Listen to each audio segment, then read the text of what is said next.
Hey guys, what's up? Welcome back to Beer Geek Nation. I'm your host Chris. Thank you so much for joining me once again for another beer review. And today, guys, we are looking at another Samuel Adams beer. This is part, again, of their Batch 1 series. They just released this one and their Dark Depths. This one, though, is their Cinder Bock, which is a 9.4%. They're calling it a rauchbock. Basically, it's a double bock with some smoked malts in there to give it more of that smoky kind of extra character. So another really cool take on a classic style from Samuel Adams. Looking forward to this one. You guys seem to really dig this Batch 1 series. So let me get into a glass so you guys know how it smells, tastes, and give you the verdict on the Samuel Adams Cinder Bock. All right, guys, so the appearance on the Cinder Bock. Oh, wow, it's a beautiful mahogany blood red. It looks like a deep dark cherry color, crystal clear. I can see the camera straight through it, the lights through it. Lots of tiny bubbles flying off the bottom of the glass, decent carbonation. There was a 2 to 3 hanger of I don't know, it's kind of an off-white, yellowish type of head on there. Really, really tight white bubbles, dissipating pretty quickly. At 9.4%, that would be too expected. Getting a lot of head lacing on here, decent amount of alcohol legs as well. Yeah, it's a really clean looking beer. All right, the aroma on the Cinder Bock. Wow, yeah, definitely a little bit of a sweet kind of smokiness in there. It almost reminds me of like a really good barbecue sauce or like a brisket kind of cooking on a barbecue. Definitely some sweetness from the Dopplebock, a big kind of dark cherry wood kind of sweetness, a sugary malty sweetness in there, a nice breadiness.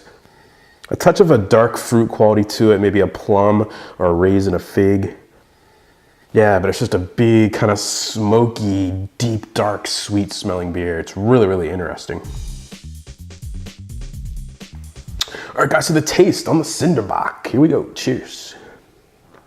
Yeah, right at the front of the tongue. That's where really the smoke starts to come to life in this one. It tastes like a hickory or a smoked cherry wood or like a campfire type of smoke. It's a sweet smokiness. It's not an overwhelming, like, you know, fire kind of smoke or anything. Middle of the mouth, the Dopplebock really starts to kind of expand on this one. Big, sweet caramel, toffee notes, a sugary, syrupy, almost coating, like a breadiness to it that really coats the mouth, sticks around. It feels like an oily, sweet velvet. Blends with that smokiness at the front of the tongue to really help kind of balance each other out. Super sweet aftertaste on this one.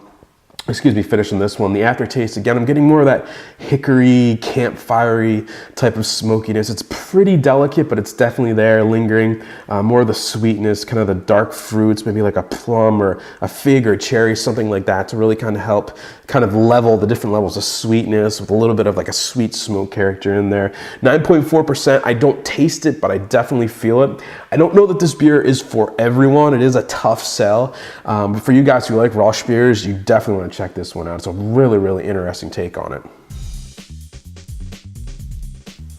All right, guys, so the final verdict on the Samuel Adams Cinder Bock, 9.4% alcohol by volume, available now. Guys, I'm gonna give this one a solid B. For me, as far as not a person who goes after the rauch beer style, not my favorite style, this one is perfect. It's a very subtle, kind of sweet smoke, but at the same time, it's a really great example of a traditional Dopplebock, and they really kind of highlight and enhance each other. No one character really stands out. They all kind of take the backstage to the actual, you know, crafting of the beer itself. 9.4%, it's definitely a sipper, just because of the intense flavors and, you know, the aromatics and just the overall kind of concept of the beer. It is a tough sell. If you've never had a smoky beer and you really want to try one, this might be a good, like I said, an entry-level beer for you to try. It is definitely a smoky, kind of campfire-y, sweet smokiness in there, so be prepared for that. But if you are, you know, get on that ride and give it a shot. Let me know what you guys think. It's going to get a B from me. And remember, folks, life is too short. Drink amazing beers. Cheers.